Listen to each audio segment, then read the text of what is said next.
If you and your partner are fighting about the dishes or the tone of a text, you are almost never actually fighting about the dishes or the text. When couples find themselves arguing repeatedly about the same surface-level issue, who left the dishes, the tone of a text message, who forgot to mention something, the actual content of the argument is almost never the real source of the conflict. Underneath a fight about dishes is usually a much older and more fundamental question. Do I matter to you? Am I safe here? Am I respected? Do I actually belong in this relationship the way I need to? These are the needs driving the emotional intensity of the fight, and they explain why arguments about objectively small things can escalate into full-blown conflicts that seem wildly out of proportion to whatever triggered them. A partner who explodes over an unwashed dish isn't really upset about the dish. They're picking up a signal, whether accurate or not, that their effort in the relationship goes unnoticed or unappreciated, which taps directly into a fear about being fundamentally unimportant to the person they love. A partner who reacts strongly to a curt text is often responding to an old, deep fear of being dismissed or abandoned, not to the 3 words on the screen. Until couples learn to recognize what's actually being fought about underneath the stated topic, they can resolve the dishes argument 100 times and still find themselves right back in the same fight the following week, because the dishes were never the actual problem. Psychologist John Gottman spent decades observing couples in a research lab, and out of that research came one of the most reliable predictors of relationship failure ever identified: 4 specific communication patterns he called the 4 Horsemen. Criticism attacks a partner's character rather than addressing a specific behavior. The difference between "you forgot to call" and "you're so selfish, you never think about anyone but yourself." Defensiveness responds to a complaint by deflecting blame or playing the victim rather than hearing what's actually being said, which prevents any real repair from happening. Stonewalling shuts down communication entirely, withdrawing from the conversation either physically or emotionally when things get too intense to tolerate. But of the 4, Gottman's research identified contempt as by far the most corrosive: sarcasm, eye-rolling, mockery, and a tone that communicates the other person is beneath you rather than an equal. Contempt is uniquely damaging because it doesn't just address a behavior or even attack a character trait, it communicates a fundamental disrespect for the other person's worth. And Gottman's data found it to be the single strongest predictor of divorce among the couples he studied over years. Once contempt enters a relationship's regular communication pattern, it tends to compound, because being treated with disrespect makes people defensive, and defensiveness, in turn, provokes more contempt, locking the relationship into a self-reinforcing spiral that's difficult to interrupt from inside.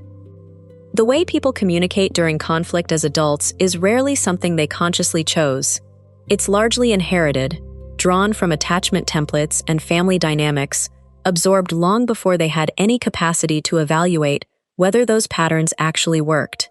A person who grew up watching a parent go silent and withdraw during every disagreement is likely to default to the same silence when their own relationship gets tense, even if they consciously hate how it feels to be on the receiving end of it. Someone who grew up in a household where conflict meant raised voices and character attacks may default to the same escalation, believing at some unconscious level that this is simply what conflict looks like because it's the only model they were ever given. These patterns get absorbed so early and so thoroughly that they usually don't feel like learned behavior at all. They feel like instinct, like the natural and obvious way to respond when a relationship feels threatened. This is precisely why insight alone rarely changes the pattern. A person can fully understand, intellectually, that stonewalling damages their relationship and still find themselves shutting down the moment a real conflict starts, because the response was wired in long before the intellectual understanding arrived. The template isn't destiny, but it operates faster than conscious thought, which means changing it requires more than simply knowing better. It requires deliberately building a new response to replace the automatic one. In practice, these destructive communication patterns show up in fairly predictable ways once a couple's nervous systems get activated. Criticism launches as a character attack rather than a specific request, "You always do this," instead of, "Can we talk about what happened this morning?" which puts the other person immediately on the defensive rather than inviting a conversation. Escalation happens when the nervous system floods, a physiological state where heart rate spikes and the ability to think clearly and listen genuinely shuts down, at which point the conversation stops being about resolving anything and becomes about winning or simply making the discomfort stop.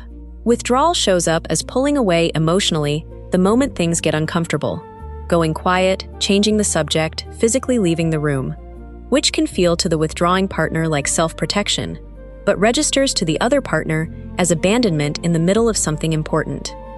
And underneath much of this runs a hostile interpretive lens, where neutral or ambiguous actions, a delayed text back, a slightly short tone, a forgotten errand, get automatically read as evidence of disrespect or indifference, rather than simply as ordinary human forgetfulness or a bad day.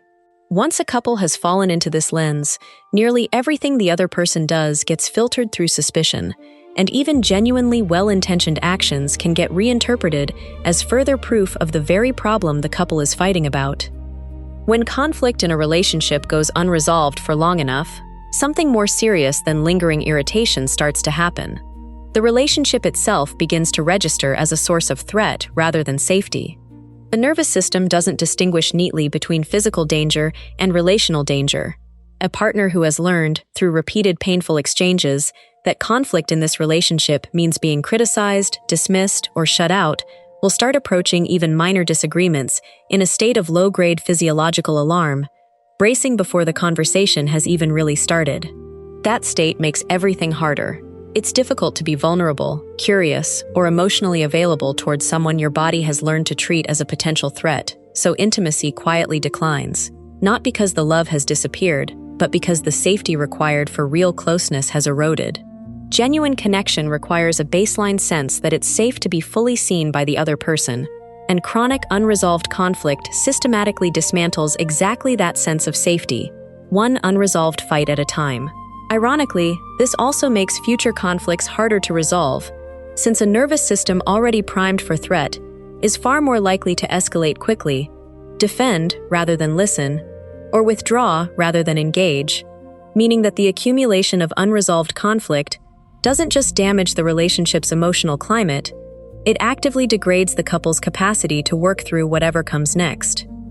Gottman's research didn't just identify what damages relationships, it identified specific, learnable antidotes that reliably repair and strengthen them. A softened startup means opening a difficult conversation gently, describing your own feelings and needs, rather than launching straight into blame. "I've been feeling disconnected lately, and want to talk about it," lands completely differently than "you never make time for me," even when the underlying concern is identical. Taking a physiological break means recognizing the signs of nervous system flooding, racing heart, rising heat, a mind gone blank, and pausing the conversation for at least 20 minutes to let the body genuinely calm down before continuing.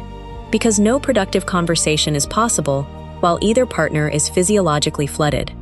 Expressing needs instead of criticisms means replacing "you never help around here" with something specific and actionable, like a direct request for a particular kind of support, which gives the other partner something concrete they can actually respond to.